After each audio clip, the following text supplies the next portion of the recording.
Son tiempos difíciles. Cuidado con el perro.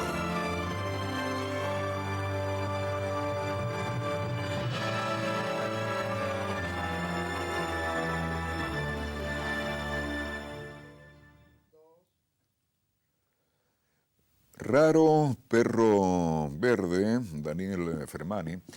¿Qué tal? Buenas noches. ¿Cómo andamos? Teatrista, director de teatro, dramaturgo, novelista, un hombre muy inquieto, muy culto, con 30 obras escritas por él mismo, más de la mitad puestas en escena en su condición de director. El gusto de recibir en nuestro Cuidado con el Perro, en la cucha del Bobby, a Daniel Fermani. ¿Cómo estás, Daniel? ¿Qué tal, Fito? Muy bien, gracias. Bueno, vamos a proponer un brindis.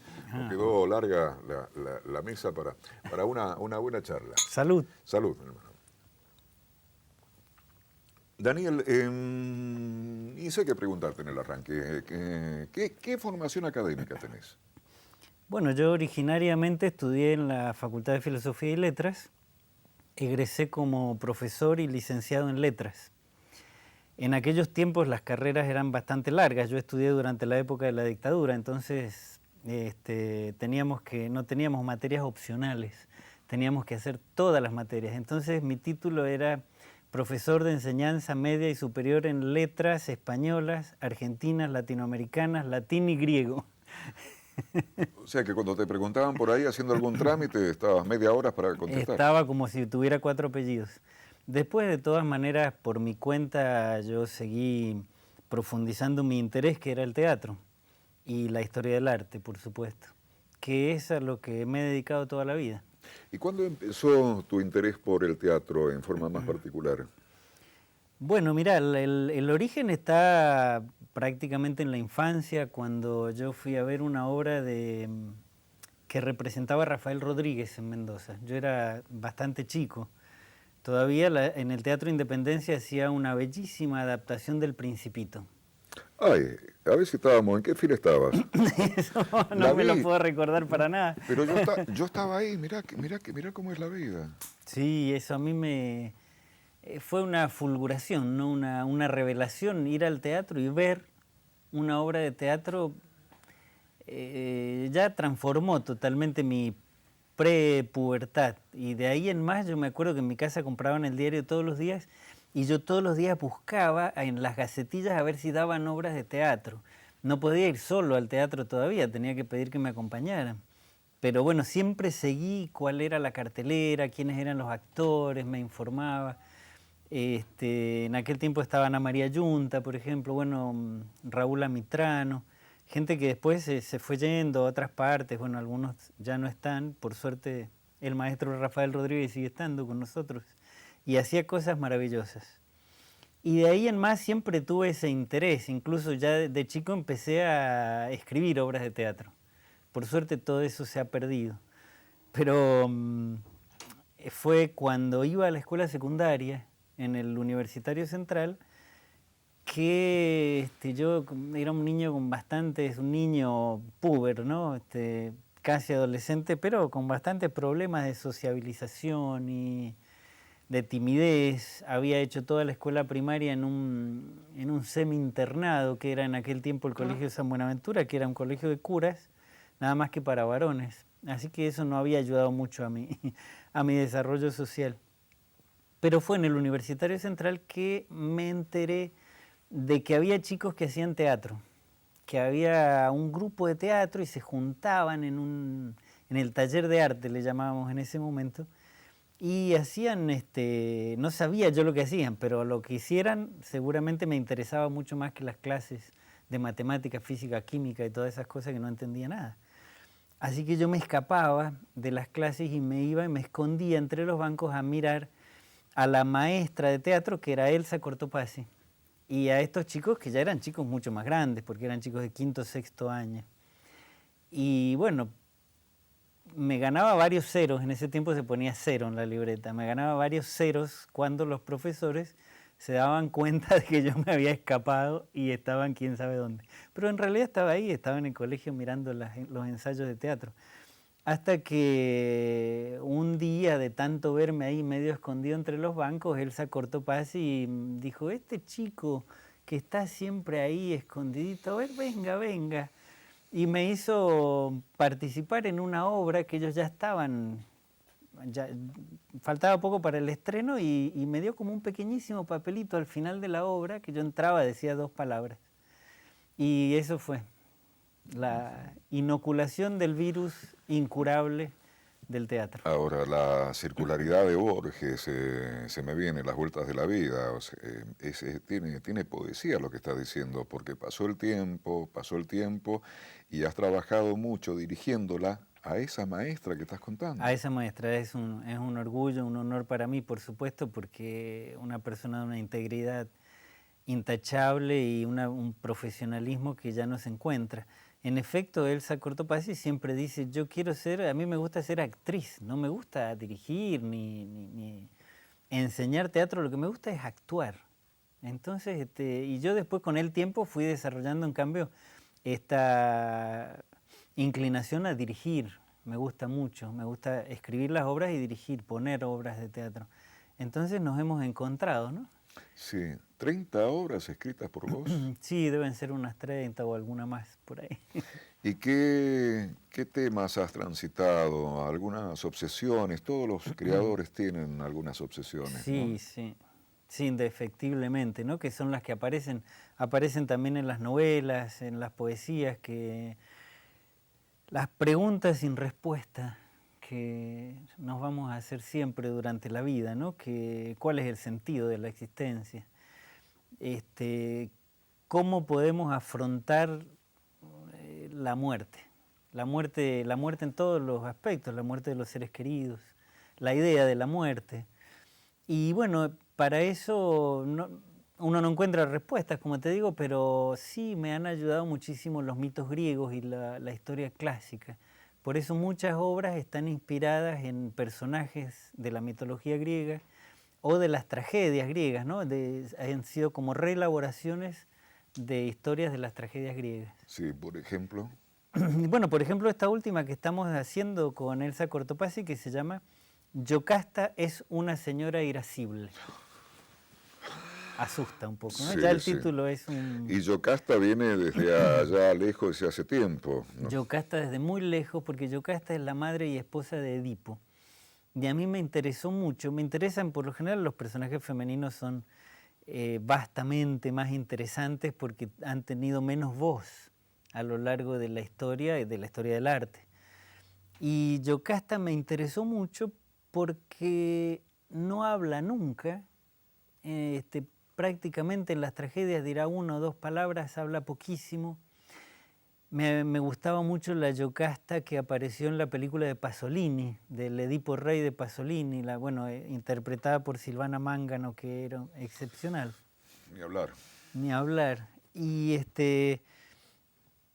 tuve la suerte que un amigo y actor italiano me mandó un día un librito con una nueva teoría arqueológica sobre el mito de Edipo. Y me interesó tanto, porque esta teoría se basa en una nueva interpretación de lo que son los bronces de Riace. Los bronces de Riace son 2 estatuas maravillosas, 2 estatuas griegas. Hago este gesto porque son más altas que las personas, son como de 2 metros cada estatua, que se encontraron frente a las costas de Riace, que es un pueblo de Calabria, en los años 70. Estas estatuas fantásticas están actualmente en exposición, por supuesto, en el museo en Italia, en Calabria. Y a través de todos estos años se han barajado tantas interpretaciones acerca de a quién representan estas estatuas, porque son 2 guerreros jóvenes, uno un poco más grande que el otro, en actitud como de comenzar de ir hacia la batalla, de empezar a pelear, desnudos como los guerreros griegos, con el casco, no sé si lo tiene una estatua, la otra lo ha perdido, están con el brazo en la posición de sostener el escudo, el otro brazo la lanza. Bueno, como te digo, impecables, aparte después de la restauración quedaron impecables, estatuas de bronce. Se piensa que puede ser que haya naufragado el barco que las llevaba hacia las costas de Calabria, que era en ese momento parte de la Magna Grecia, ¿no? En épocas de Alejandro Magno. O que podría ser que en una tormenta hayan tratado de aligerar también el barco y habrán tirado lo más pesado y hayan tirado esas estatuas. Bueno, por suerte para nosotros de la época contemporánea que las hemos podido encontrar. La cuestión es que este librito que nos cuenta la teoría de un arqueólogo italiano que se llama Castrizio, por eso se llama la hipótesis Castrizio, dice que estas estatuas habrían formado parte de un grupo escultórico en el centro del cual falta una estatua que habría sido la estatua de Yocasta. Y estos dos guerreros son los hijos de Edipo, Eteocles y Polinices, a punto de pelearse y darse muerte uno con el otro. Yocasta estaría en el centro tratando de separarlos. Pero esto no coincide con la versión clásica del mito, que nos dice que Yocasta se suicida cuando descubre que Edipo es su hijo, como nos lo muestra Sófocles en el Edipo Rey. Pero Castricio nos da todas las pruebas de que hay una variación de ese mito que era popular en otras partes de Grecia y que decía que Yocasta no se había suicidado, sino que se había quedado a criar a estos hijos. Y cuando ellos se empiezan a pelear y se van a dar muerte uno con el otro, ella trata de separarlos y se descubre los pechos para demostrar que los dos habían tomado de la misma madre y eran hermanos, que no debían matarse. Bueno, como sabemos, la historia termina que los dos hermanos se matan, en efecto, y que Yocasta agrega una tragedia más a su ya muy trágica vida.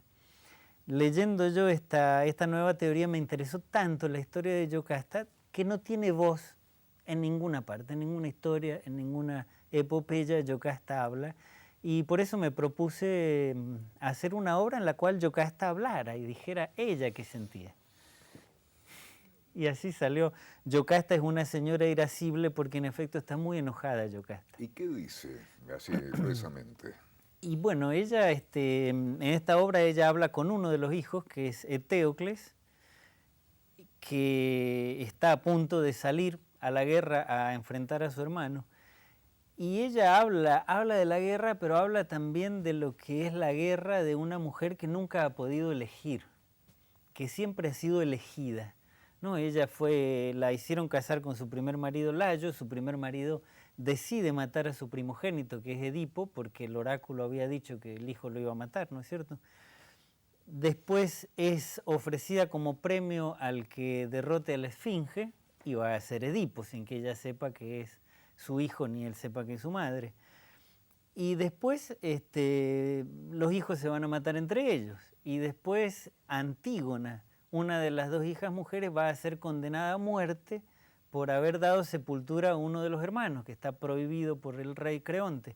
Así que su vida es terrible, dificilísima, y una mujer que nunca pudo decidir ella, ni imponer su voluntad, ni siquiera hacer sentir su voz. Por eso me interesaba. Ahora, Daniel, qué interesante lo que estás diciendo, porque estamos hablando de cómo no van a ser clásicos, de alguna travesura mental, creativa de un tal de Sófocles hace 2500 años, sí, y estamos hablando ahora de eso, y vos, como dramaturgo, haces una reelaboración y le pones palabra, voz, pensamiento, sensibilidad a una figura mítica como Yocasta, porque uno dice, bueno, la tipa se suicidó porque se enteró que se había acostado con el hijo, y hay que bancar eso también.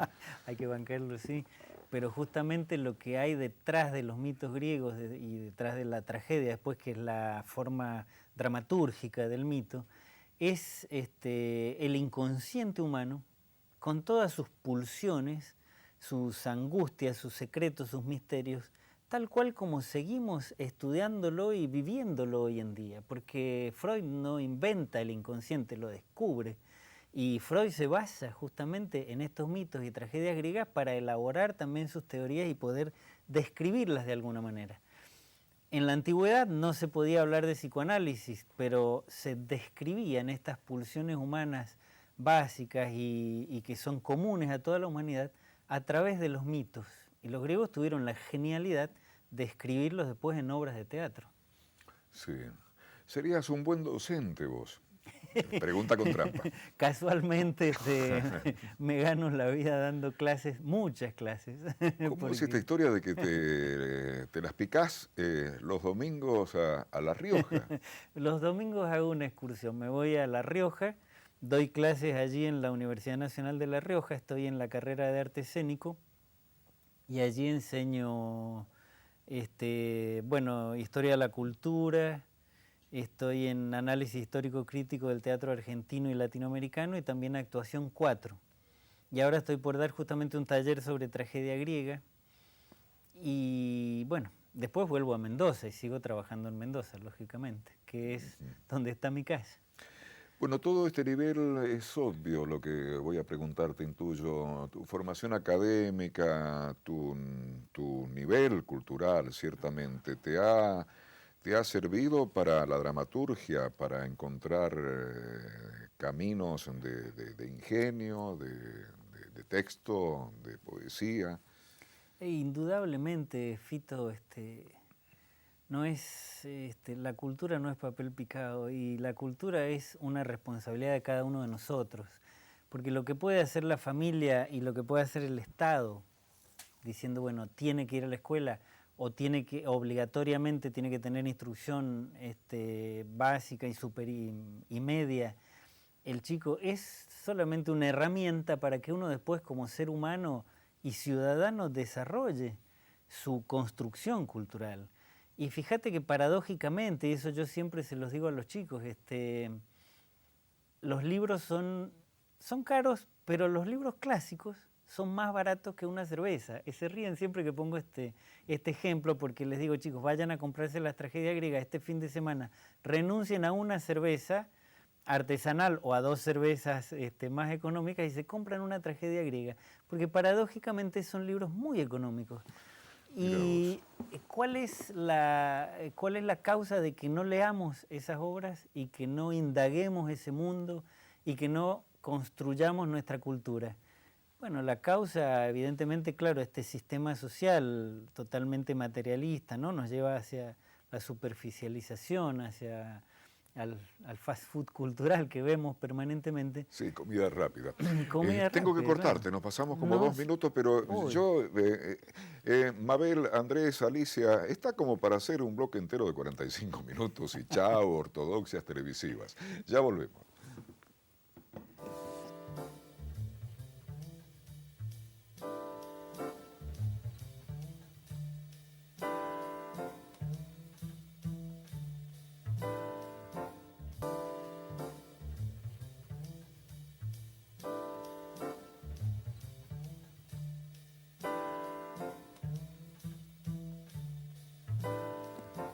Daniel Fermani, esta noche en la cucha del Bobby de Cuidado con el Perro, se me ocurren 39 preguntas para hacerte y no sé cuál elegir.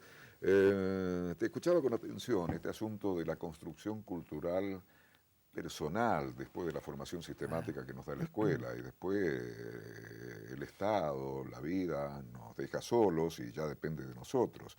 Hay una época como distinta. Hay como una anomia y desde la docencia lo observo y cotejo con vos, que vos decís lo obvio, lean muchachos, lean. Y hay como una suerte de adolescencia en chicos jóvenes y en personas de 40 años, sobreactúo, ¿no? Y quiero cotejar con vos, en donde tirás 49 balas y no sabés si entra una en ese sentido. Terrible, terrible porque como vos decís, está exactamente el término es adolescencia. Es una adolescencia que se prolonga en el tiempo y es absurda y es altamente nociva porque yo tengo mis prejuicios grandes ya con el término adolescencia porque lo vinculo mucho con la sociedad de consumo, con este sistema, como te digo, materialista que nos lleva a ser siempre un poco aniñados en la responsabilidad que tenemos cada uno de nosotros de construirnos culturalmente y afrontar la realidad. Porque para mí una persona a los 20 años es adulta, es totalmente adulta. En todas las sociedades la persona cuando llega a la maduración sexual es adulta. ponerle que, bueno, con este sistema hay un intermedio que es problemático, etcétera, pero es también muy inventado y muy inflado, que puede ser que el chico esté un poco dudoso, etcétera, pero tiene todas las herramientas mentales y todas las herramientas culturales como para él hacerse cargo de lo que va a hacer durante la vida. Sí, un juego paradojal, en un momento en donde toda la información del mundo está a la mano de uno. Está toda la información, pero la información rápida. Ellos quieren algo rápido que lo saque de ese momento en que necesitan decir algo, pero en realidad no profundizan nada y les cuesta muchísimo leer un libro, a pesar de que están horas y horas leyendo el Facebook, qué sé yo, algo así. Y nos pasa a nosotros también. Sí, el Facebook, entre tantas cosas, es una pérdida de tiempo. Es una pérdida enorme, yo lo Cuando uso uno, yo también o sea, lo uso. ya es una cuestión de distintos momentos generacionales, digamos. Te pasás 2 horas leyendo un libro, sería más interesante. Y hay un matiz, me parece obvio, para que no suene tan de maestro, no te lo digo a vos, me hablo a mí mismo, de maestro Ciruela. Uno tira la ficha de la cultura, de la construcción cultural, porque entre tantas cosas, la cultura tiene relación directa con el desarrollo de un pensamiento propio, crítico. No se trata de cultura, ay, mira cómo mira, y para coquetear. No, para eso sirve la cultura, como vos decís, el desarrollo de un pensamiento crítico que nos permita enfrentar la realidad de una manera madura y poder decidir por nosotros mismos, sin que nadie nos diga lo que tenemos que hacer. Pero para eso necesitamos haber desarrollado una mente. Y solo a través de la cultura no hay vuelta que darle, sigue siendo así desde que la civilización humana se convirtió en civilización. Pero mirá dónde nos fuimos. Pasé de largo por tu cronología biográfica, pero tema interesante, si los hay. Es más interesante. Tu condición de novelista. Bueno, fíjate que yo retomé un antiguo amor, que fue el de escribir novelas, que empecé también a los 20 algo de años a escribir novelas, escribí bastante. Después fue que yo decidí irme de la Argentina. Fue un momento difícil para mí, que había pasado toda la dictadura. Eso me provocó una depresión bastante grande y decidí irme de la Argentina. Y ahí suspendí todo, ¿no? Suspendí teatro, escritura, etcétera. Más yo me fui a Italia, un país con otro idioma. Fue muy difícil porque el exilio siempre es terrible. Los griegos decían el exilio es peor que la muerte. Y en un cierto sentido es un poco la muerte del alma. Es muy difícil el exilio, aunque sea por elección. Y bueno, cuando volví a la Argentina en el 2000, retomé este antiguo amor de escribir novelas y allí me puse. Y ahí voy por ahora se está por publicar la 4ª. Yo ya estoy escribiendo la 5ª. ¿Y qué nombres? ¿Qué nombres las anteriores y la 4ª y la 5ª? Bueno, mira, la primera que publiqué se llama La última noche en que tampoco habló. Después publiqué El conejo encerrado en la luna. Después Raro perro verde, esta que tenemos aquí. Y la que se está por publicar se llama Tratado del amor urgente. Amor urgente. ¿Qué pasa con el perro verde? A ver, ponemos un cachitito en clima, en situación. Bueno, esta novela fue la última que publiqué, pero en realidad fue la primera que yo me puse a escribir cuando volví a la Argentina. Y está totalmente ambientada en la 4ª sección de Mendoza, que para mí sigue siendo siempre un poco la zona mitológica de Mendoza. La 4ª de Fierro. La 4ª de Fierro, con todos sus problemas y sus misterios y oscuridades, sigue siendo un lugar muy interesante. Muy interesante, la vieja Mendoza, llena de historias, de secretos, y a mí me pareció un lugar ideal para ambientar novelas, ¿no?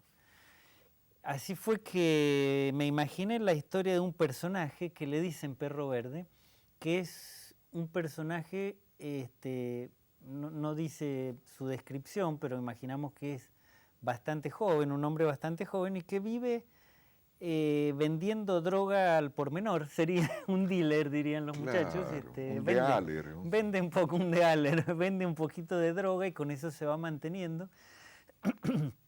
no tiene un lugar fijo donde vivir, sino que se va quedando un poco en casa de ocasionales clientes, pero eso lo lleva también a relacionarse con gente de lo más estrambótica y extraña que encuentra allí en la cuarta sección, y también, bueno, con un ambiente de mafioso que es el que controla, porque para no ser tan idealistas hay que decir que atrás del vendedor de droga hay una estructura también que es la que va manejando y atrás de esa otra y otra.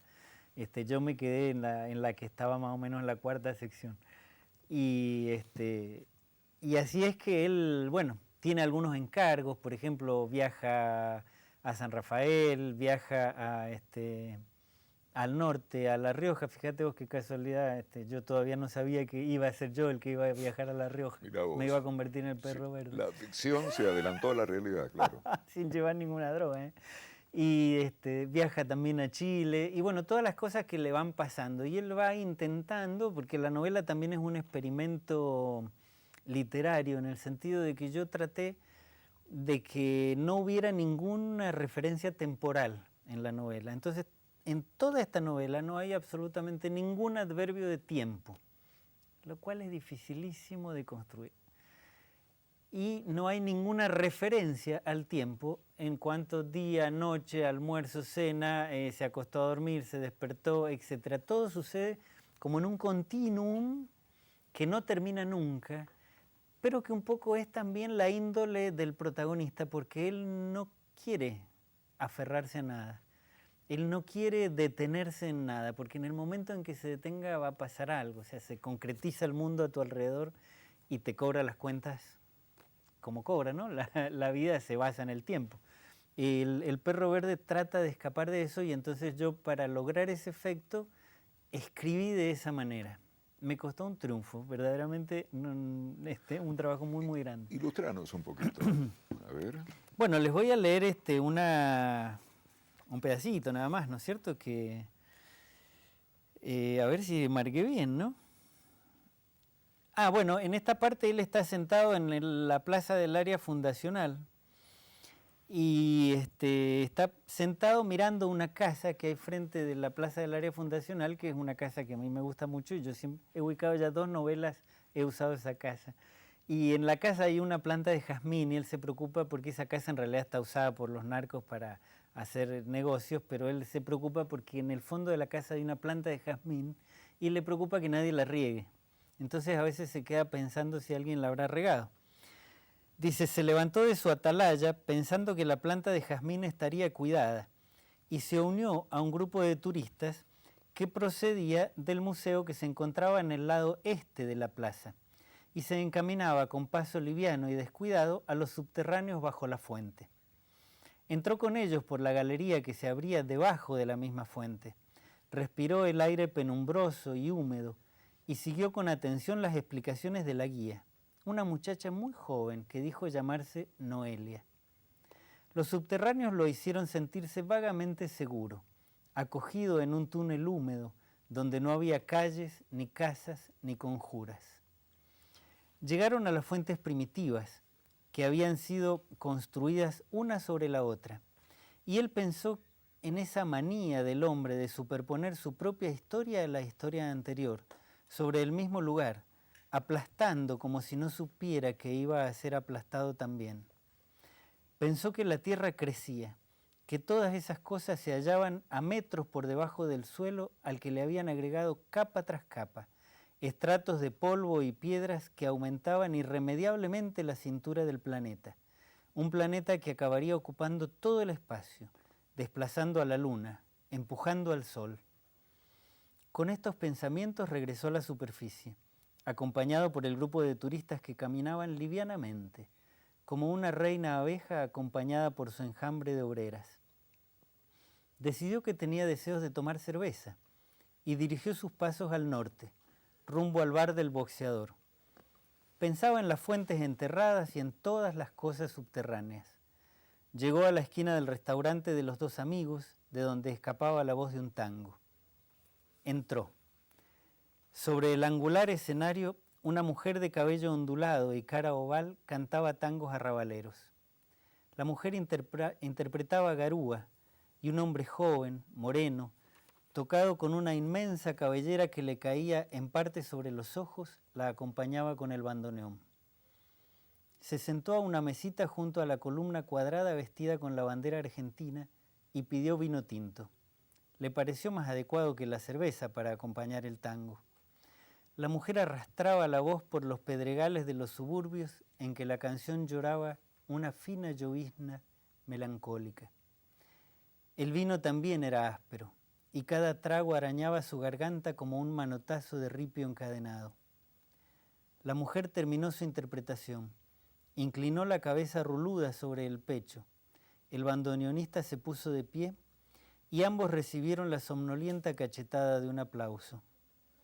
La cantante bajó del escenario, aceptó un vaso de vino de alguien que le acercó desde una mesa y lo bebió de un trago.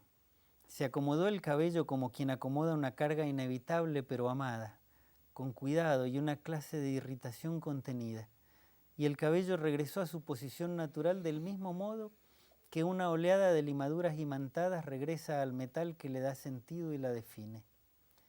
Con paso más caballuno que felino, la cantante se acercó a la mesita junto a la columna con la bandera argentina. Sacó de su corpiño un papelito doblado en 4. Sus manos eran grandes y llevaba 10 uñas pintadas de color colorado. Con ojos levemente estrábicos, marrones, un poco risueños, decorados de negro, con alas y senderos que se bifurcaban pintados alrededor, como lascivas lenguas de alquitrán, lo miró. «Tengo algo para vos», dijo con un tono que nada tenía que ver con la ronca voz arrabalera que había desplegado sobre el escenario. Y le acercó el papelito doblado en 4, apretado más entre las uñas pintadas de colorado que entre los dedos largos y un poco chuecos. Bueno, y no les sigo contando más. Qué noche llena de frío y de hastío. Es uno de mis tangos preferidos. Garúa, y por el polaco. Por el polaco Goyeneche, claro. Lo que pasa es que a mí me gusta mucho también la voz de la mujer, ¿no? La mujer tiene que ser cantante, las mujeres tendrían que ser cantantes porque tienen una voz más llena de matices, ¿no? Y para interpretar el tango, qué hermosura, qué belleza. Intuyo que se está cerrando el segundo bloque, pero te voy tirando un tema que me interesa mucho. ¿Cuál es tu concepto del teatro? Porque has tenido una posición transgresora, revolucionaria, en tal o cual sentido. También me interesa tu tiempo en Italia y qué nivel de vivencias y experiencias allí. Pero compartí con nosotros tu enfoque, tu filosofía respecto del teatro. Bueno, el teatro para mí es un arte y por lo tanto tiene algo de sagrado. Para mí, que veo el arte como la expresión más sublime del alma y de la mente humanas.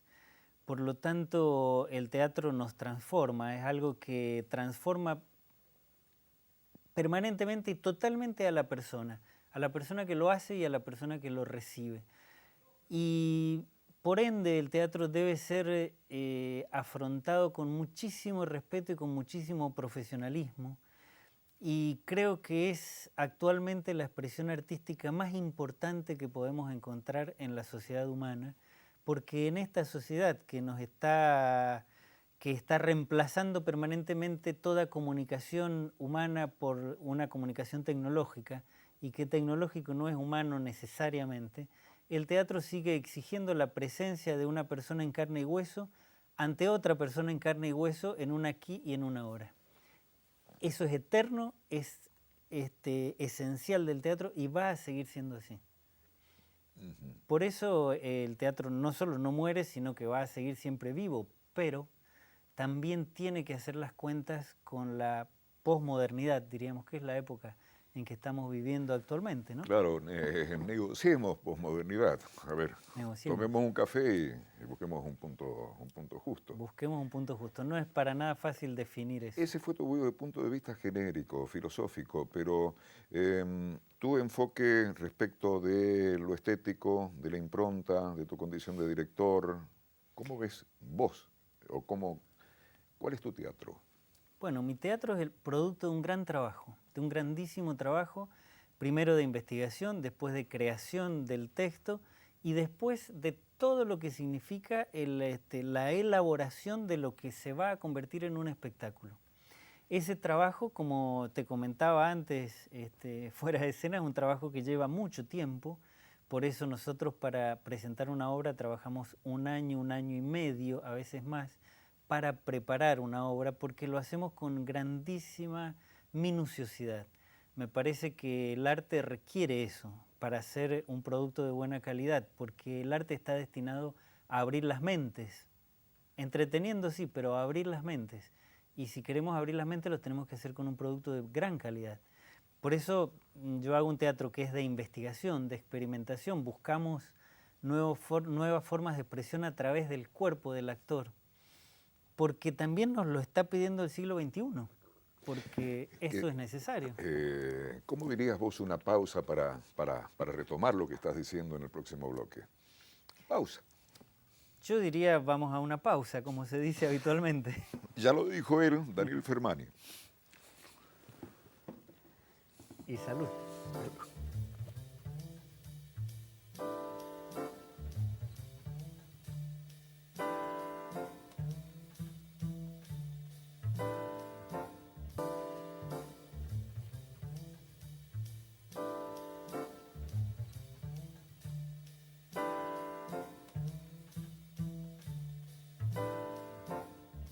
Daniel Fermani, en nuestro programa de hoy, dramaturgo, director, novelista, una exigencia corporal, un año y medio preparando una obra de teatro. Sí. Yo vi una puesta tuya en donde había una barra de hielo, alguien se subía por una soga, jugaba con el cuerpo. Quiero decir, en términos convencionales, una obra de tratamiento naturalista, realista, qué sé yo, lleva un promedio de... Maximino Moyano dice 40 ensayos. 40 ensayos. Bueno. 2, 3 meses, negociemos. ¿Por qué un año y medio? Bueno, Fito, lo que pasa es que este tipo de teatro es un teatro de búsqueda, de investigación. Entonces, ¿qué pasa? No podemos contar los ensayos, a lo mejor como hace Maximino en un teatro del corte más tradicional que él realiza, que es maravilloso, porque nosotros no tenemos ya las pautas totalmente determinadas al comenzar, sino que vamos a ir a buscar los modos en que vamos a trabajar el cuerpo con el texto, lo que yo le llamo el cuerpo-texto. El actor estudia ya desde el principio todo el texto de memoria, y el texto está dentro de su cuerpo, como si fuera su cuerpo un envase. Todo lo que le suceda al cuerpo le va a suceder al texto. Entonces, el proceso es muy complejo, bueno, porque va desde un entrenamiento del actor. Por lo general son actores que ya tienen un entrenamiento corporal interesante, pero bueno, van buscando tipo de ejercitaciones. Yo he construido también cantidades de ejercicios, ¿no? Lo que le llamo la obstaculización corporal, la dificultad corporal, las máquinas, una que le llamo la máquina del tiempo. ¿Cómo? Obstaculización corporal, la máquina. Sí, me interesa de los pies a la cabeza. Bueno, ¿qué pasa? Que nosotros tenemos un cuerpo social, que es el que estamos usando ahora. El cuerpo también es una construcción cultural. Nuestro cuerpo, incluso la fisonomía, es una construcción cultural, es producto de millones de años de cultura, y lo que estamos viendo ahora es producto de una cultura a lo mejor más reciente, pero que estamos respondiendo a estos cánones que son necesarios para la vida en la sociedad. Yo pretendo que en el arte del teatro nosotros podamos liberarnos de este cuerpo social y buscar otro, para ir a otras esencias, ¿no es cierto? Para ver si el cuerpo puede resignificar cosas. Tenemos la palabra está muy usada y a veces bastante gastada. La expresión, tal cual la estamos usando en este momento, la expresión que sería lo natural o lo realista, también está muy usado y ya nos ha dicho muchas cosas. Veamos si podemos decir otras diferentes, resignificar permanentemente la misma palabra, pero a través de otro trabajo orgánico. Entonces se pone al cuerpo en una situación de obstaculización o de dificultad para impedirle que interprete lo que está diciendo. Y de ese modo el texto es una emisión sonora cuya forma, bueno, sí, está bien, está construida la palabra, pero en realidad todos los matices que tenga van a ser dados por la situación que está viviendo el cuerpo. Como cuando uno se aprieta un dedo con una puerta, un cajón y larga un ay terrible, que eso es mucho más natural que cuando saluda a una persona y le dice hola, ¿cómo te va? Porque esa es una construcción.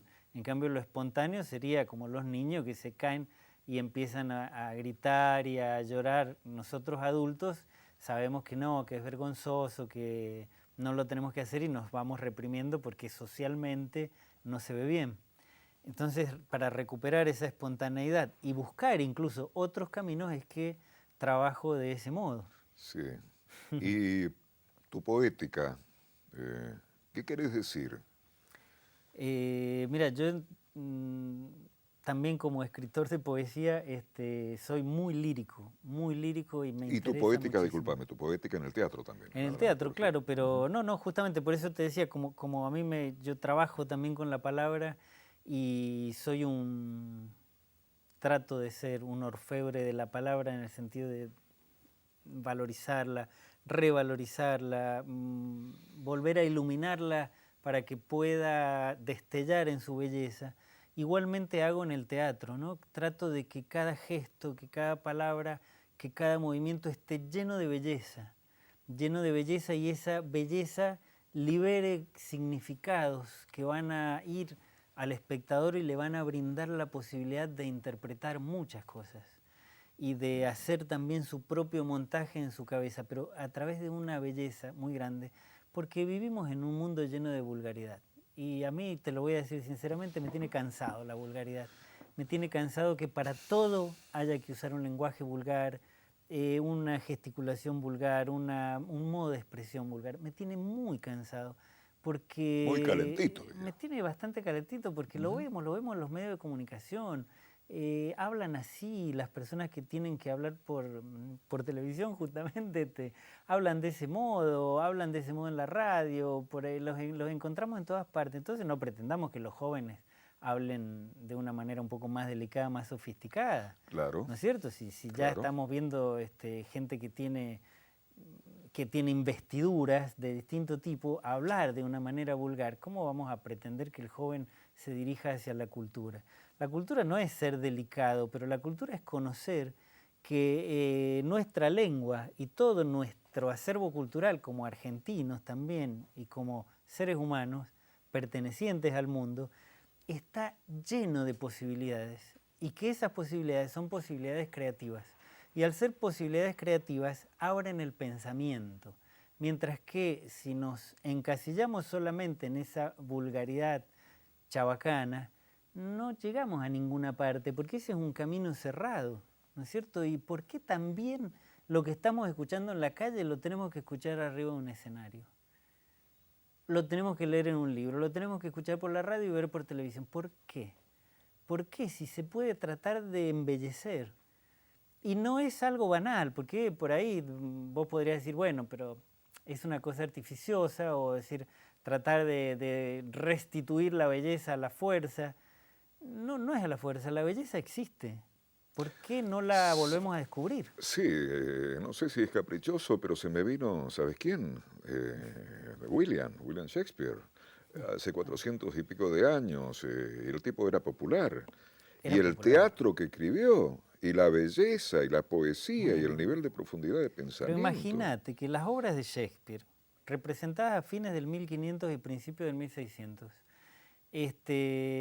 tenían como público, la mayor parte del público eran analfabetos, la mayor parte del público, que eran los que estaban de pie en esas 5, 6, 7 horas que duraban las obras, estaban de pie en el redondel de los teatros isabelinos, que era la arena, diríamos nosotros, y ahí estaban mirando las obras y la gente salía y repetía de memoria los versos que había escuchado porque se ejercitaba mucho más la memoria antes de que viniera alguna corriente estrambótica y dijera que hace mal estudiar poesías de memoria, no causa traumas irreversibles y qué sé yo cuántas barbaridades.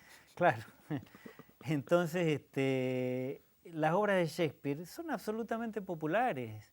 Esta falsa leyenda de que son difíciles, de que no las van a entender, de que no son temas actuales. No, es absolutamente falso, es chabacano, es alejar a la gente de la posibilidad de la cultura, cuando en cambio las obras de Shakespeare son comprensibilísimas y yo estoy seguro de que si las llevamos a cualquier barrio de Mendoza, de cualquier lugar, la gente las entiende perfectamente, porque las pasiones humanas, la descripción del alma humana que logra Shakespeare en esos personajes es de una actualidad arrasadora, arrasadora.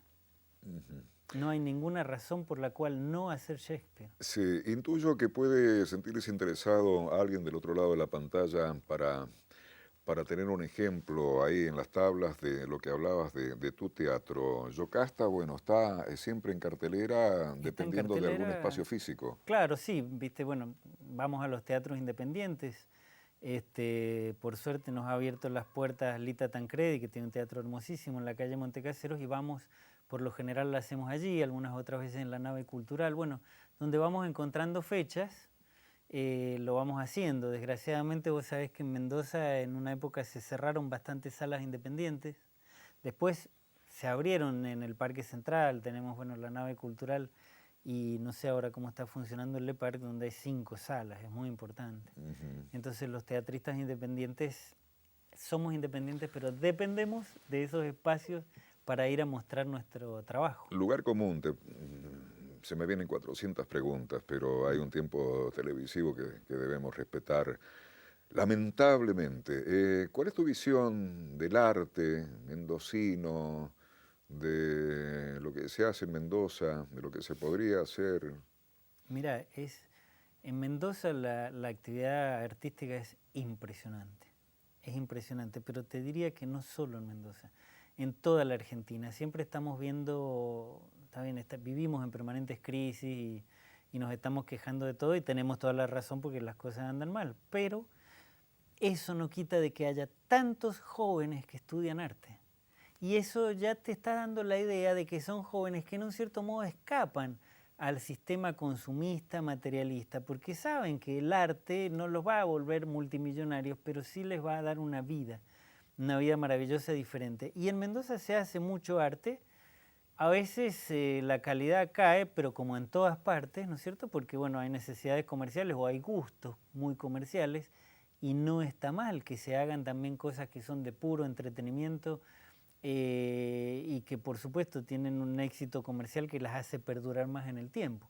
Lo importante es que siga habiendo investigación y siga habiendo trabajo y que Mendoza no se cierre como ha hecho en otras épocas, yo espero que ahora no le pase lo mismo, no se cierre a los aportes que vienen de todo el mundo, porque el arte es un patrimonio de la humanidad, verdaderamente es un patrimonio de la humanidad. Entonces, estudiar a Shakespeare, estudiar las tragedias griegas, no quiere decir que no vayamos a leer a Draga y Lucero o que no vayamos a hacer obras de autores mendocinos, sino que al contrario, todo este acervo cultural que es histórico también nos aporta, porque tenemos que tener esa base para poder construir nuevas cosas.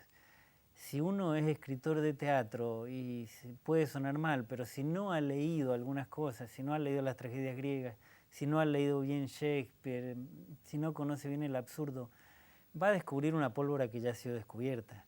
Y eso pasa, o sea, los científicos lo saben perfectamente, ¿no es cierto? Si uno va a hacer un estudio sobre algún aspecto de la ciencia específico, tiene que leerse toda la bibliografía, tiene que saber lo que se ha hecho hasta el momento, si no va a descubrir la vacuna antivariólica. Bueno, lo mismo pasa en el arte, es una tontería creer que uno puede crear arte sin saber nada. El arte no es inconsciente, el arte es una creación absolutamente consciente, pero es un producto cultural de la cultura. O sea que es una superposición de cultura. Estamos siempre reelaborando. Y cuando no pones en escena obras tuyas, ¿qué autores te conmueven y por qué?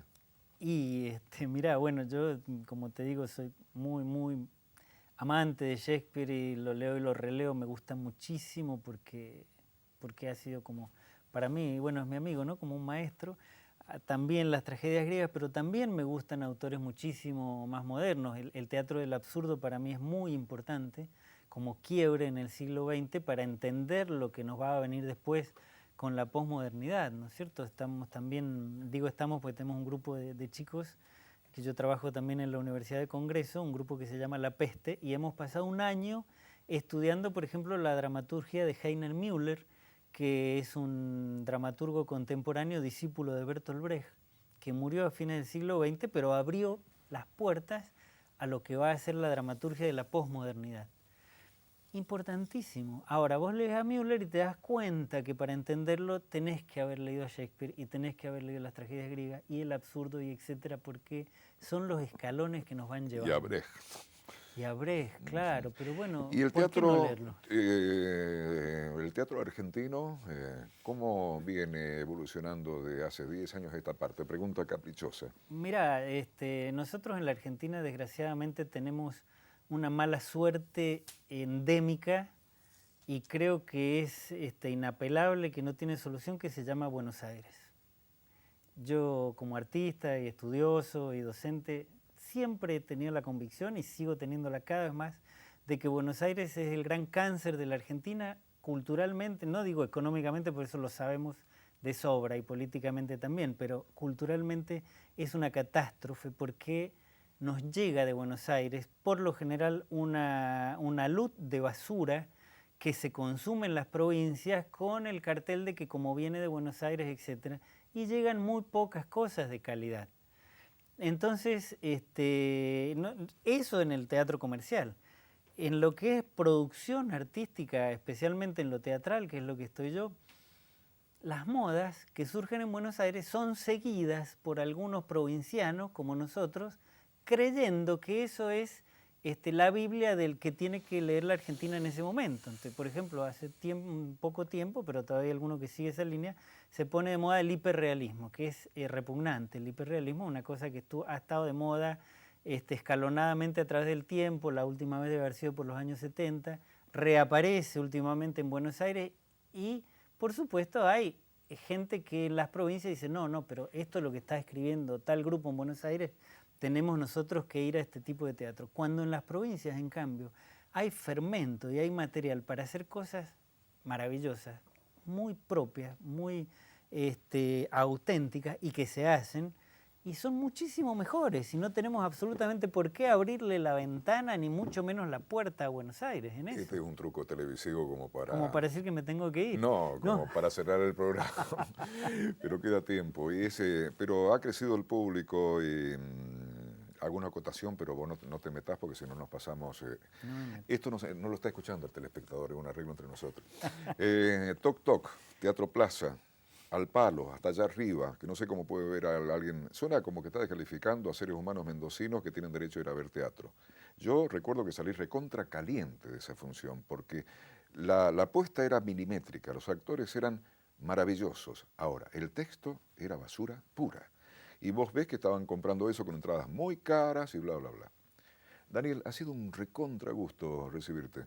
Para mí, Fito, y bueno, que me hayas invitado a este espacio hermoso, esta calidez, este grupo que tenés aquí también de profesionales que son muy cálidos humanamente, que es lo más importante, ¿no? Bueno, yo te deseo que sigas así, livianito, epidérmico con lo tuyo, ¿no? Así, pasatista. Bueno. Daniel Fermani con nosotros, gracias. Que la pases muy bien. Suerte, cuidado con el perro.